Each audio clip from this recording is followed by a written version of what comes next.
Okay, this video ran long, so I'm going to make it into two pieces. And what you're looking here is the radial flow separator. It's going to be in the second part, and the piping is going to be in the first part. I'm going to try to stick this on the front of the video so that you know that this where the two things are. We'll see how that goes. Well, hello. This is an update on what we're doing on our it's a tiger shrimp tank, and we'll have a similar system on the freshwater stuff, except that there'll be less of these round circles here. Let's explain what we got. We got an IBC, intermediate bulk container here, and that's going to have water coming into it. It sucks all the poo by gravity out of the end of the tank, and that's sent down there by our aeration and circulating pump. That's one of them over here, and the other one's the backup. It's plumbed in permanently with check valves on the out and ball valves on the end, so we can change a pump. There's pipe unions on everything. Anyway, this thing that sucks it out. This is a radial filter. So radial separates. It doesn't filter anything. It separates it by gravity. And we'll get to what's inside that in just a minute. Anyway, the water level here is trying to seek the level of the concrete tank. So that makes the water flow into it. And when it gets to the almost up to that height, like 2 or 3 inches below that, then it comes out two different things here. Get a little closer. Actually, well, that's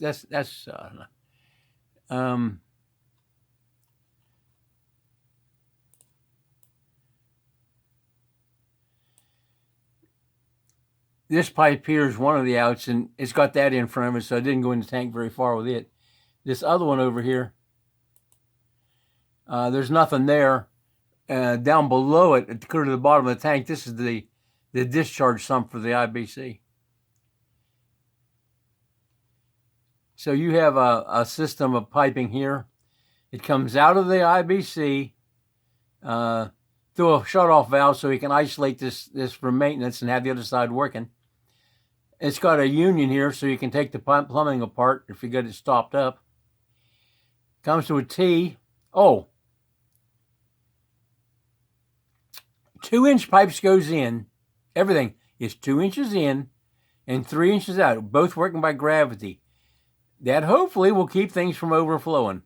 But like I'm just designing this, but this is what we're going to build. It's going to be exactly this.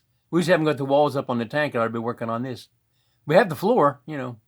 So it comes here to a T, and at the T, there's a reducing bushing, and it nicks down to a smaller pipe size. Bushing, 2-inch pipe, 2-inch valve, 2-inch isolation union to this. This is one of those blue poly drums. I've drawn it with the two bungs on the top, which are real easy to get. However, I want one with either a big screw-on lid in the middle, or the whole top unscrew, or the top it comes off with one of those ring clamps. If I can get it, I'll pay more for it. That's what same thing with the IBC up there. They have some with a fairly large opening in the top that you unscrew a lid. But the 8 inches will work. 6 inches I really won't like, but I'll use it if I have to. Anyway, the T comes over here and reduces the 2-inch again. This is a moving bed biofilter. You put some little purpose-made plastic extrusions about ½ inch across and 3/8 of an inch thick that are like a honeycomb, and gives a lot of surface area for their size. And that's what the bacteria lives on, that converts it to one kind of nitrate and then to another as oxygen with a second kind of bacteria into a nitrite, and that's what the plants can eat or fertilize with. Anyway, so we come into this thing through the lid, through the top. The IBC up there come into the top also. I can't help it that I have to come out through the sides. It has to be below the water level. But I have to use Philippines PVC pipe, which is non-standard. The fittings, the pipe, nothing's the same size. There's no schedule 40 unless you're willing to pay $40 for a 10-foot piece of pipe. No, it's 20 foot. That's a 20-foot pipe for $40. And, you know, the fittings aren't available at all. If they are, they're like $12 a piece. Anyway, this going in has a vertical pipe down near the bottom, and we'll look at that in a second. The exit is at the top, and it comes over and dumps into a second IBC where the pumps are. I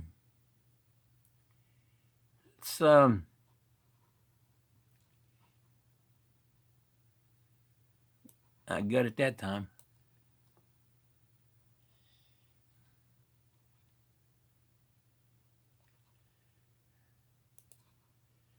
Yeah, come over here where we are. Yeah.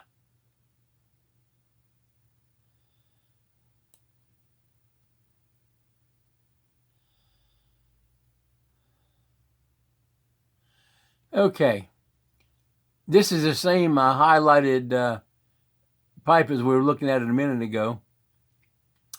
And you can see that there's two barrels here in line with each other. That's why it looks blurred.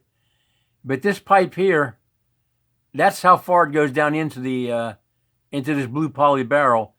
So it has to make that much travel through the biomedia. If it just all it did was go in and out. But we're looking for a minimum of 45 seconds inside of this tank to set the flow rate. And when it comes out of the barrel at the top, it goes and dumps into this this pump out thing. This over here, this is the other set of other two barrels on the other side. So this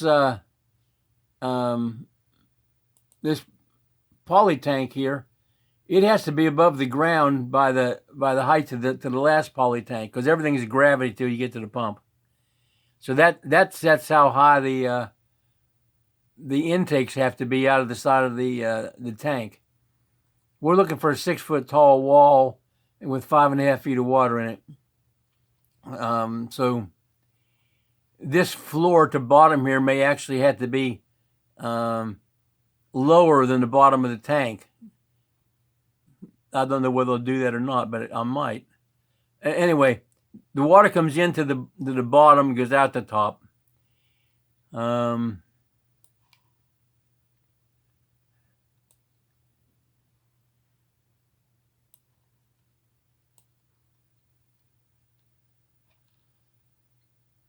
Oh, these pumps, they were on sale. They're Hayward swimming pool pumps for 10,000 gallon size pools. It's 2.5 horsepower, variable speed, has a strainer basket in the front of it, and this lid up here, this handle unscrews. It's installed, well, it comes, when you buy it, it comes with a union on both ports. So all I have to do is add the valve to keep the water from coming back out of the poly tank. And I'll have a spare one of these sometime. And that will be what we're going to standardize on the pump. It's way too big for a lot of things, but it's all right for here. Oh, this might be a better view of what's going on with the barrel. You can see the plumbing coming in. Well, it's all in the. Well, what you do is you group things together so that you don't bump them to move something out of place and not know you did it. It's just sort of a CAD kind of thing.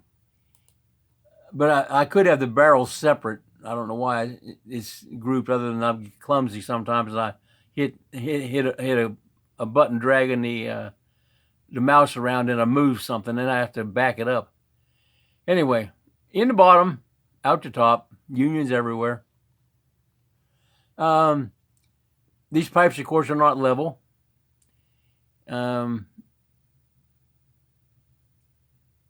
what you can tell is the top of the window here, that is level. And so you can see there's a little more fall than the 1/4 inch per foot that we would use for sanitation lines.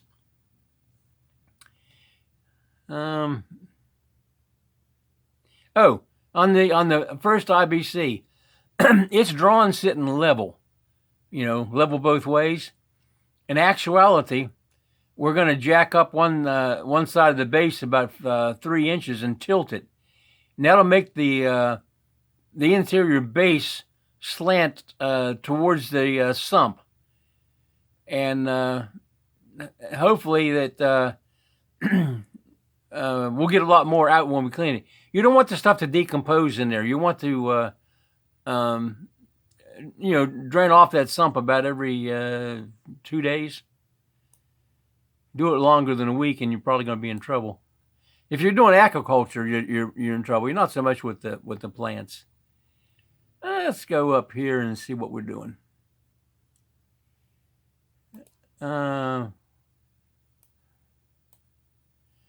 This is a 24-inch diameter sand filter. I forget which brand it is. There's 2 really good brands, and it's just one of them.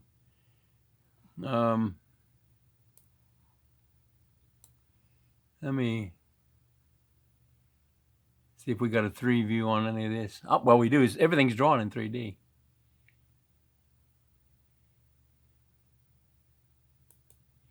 It's thinking. Anyway, there's a handle on the top up here, just like in fact, that's the reason that these sand filters are really nice. They'll take out anything that's floating, like stuff that the skimmers come off the top of your water with. Now here we go.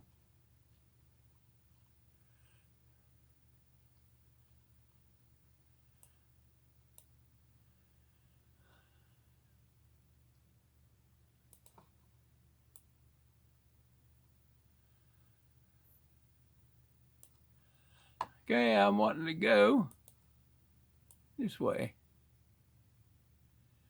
And let me see if I can find this over here. Ah, there he is.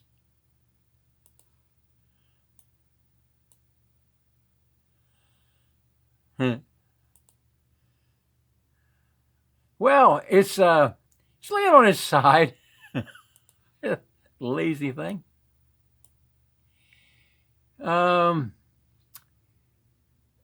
There's an inlet, an outlet. You're not looking at the picture because I didn't turn the camera.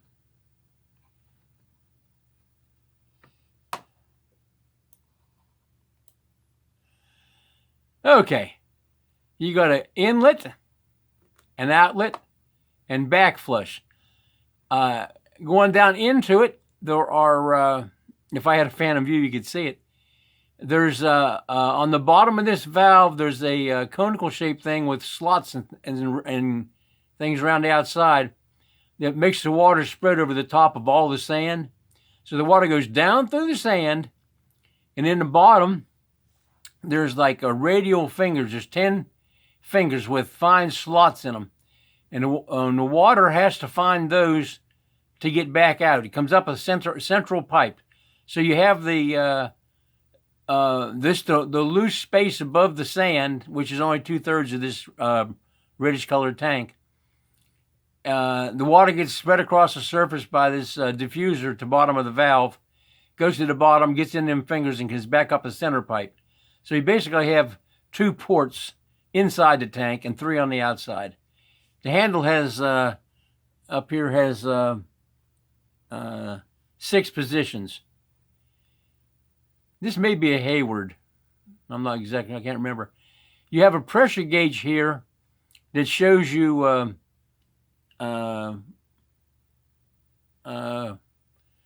it tells you when you're getting so much back pressure you need to do something.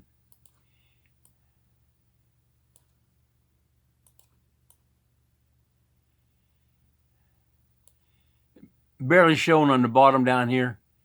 This is a glass slate bowl, and when the brown muck is coming out from the back flash, when that goes clear, then you're done back flush.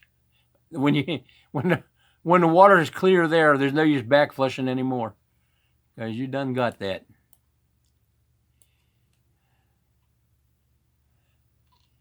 That's my stash of pipe fittings I made up to do this with. I got to make a check valve. The rest of them's there. Oh, coming up.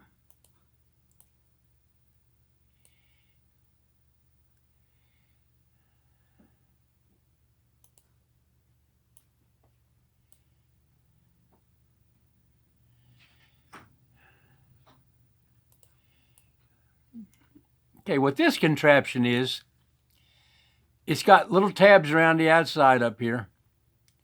And those 4 tabs bolt to the underside of the IBC. And inside of that, you have 6-inch pipes. There's 2 of them. And what happens is the water comes in this green pipe down to the bottom of this 6-inch pipe, which is capped off. Let's see if we can. Fortunately, it's sticking out of the bottom of that sleeve. It was supposed to. These caps are 2 inches above the tank floor. The caps can be glued on.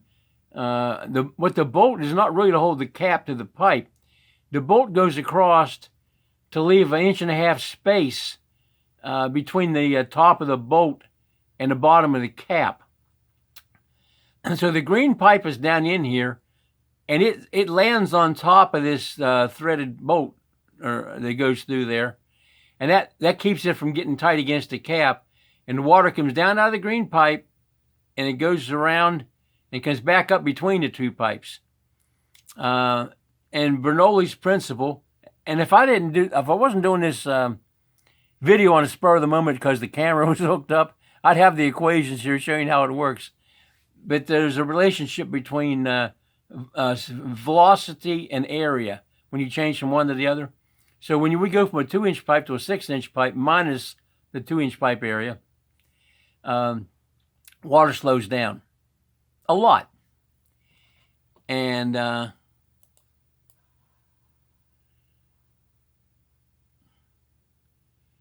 okay, this sleeve around here, that's just 20,000 thick stainless, sort of rolled round. If I can find some offset rollers, I'll roll it. I may make some just to make it neat, but I'm only going to make one of these things probably. This is well,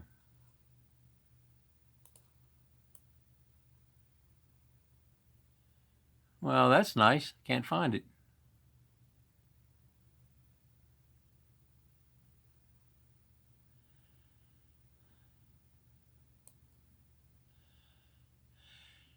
Huh. Well, back to Bernoulli's principle. The water comes up out of these 6-inch pipes, which are off screen. The water comes up out of the 6-inch pipes, and then it goes to the area of this this big round surround thing. So if you change basically from the area of 2-inch pipes coming in by gravity to this 15-inch diameter ring here, which is 27 inches long. This further decelerates it to its nearly motionless, I guess, but the water has to go back down because it's being sucked out of the tank on the outside of the ring, going out to the biological filters. I had a neat trick on this. I just put it in only one picture. That's the problem.